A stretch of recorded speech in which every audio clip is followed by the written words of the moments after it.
I am going to show you what inside this Mansion of Madness game.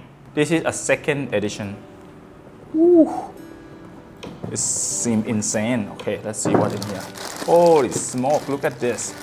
Look at the figure that came with it. Ah.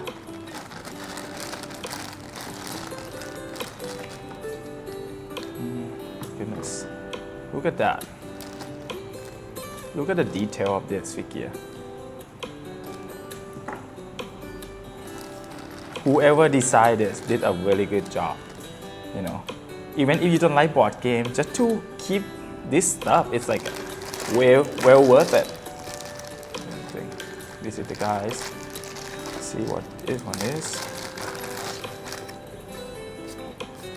This is the character.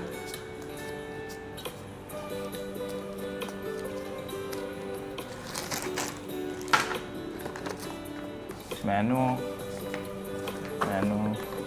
And this is all the pieces in here.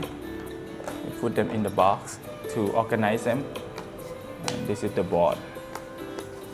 It's really neat. Really neat. Really high quality board game. Okay.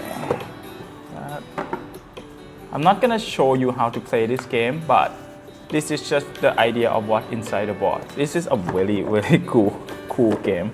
Actually, I'm really excited for this. This is a really cool board game, so I'm really excited to play this game. And if you are a collector, this one is crazy.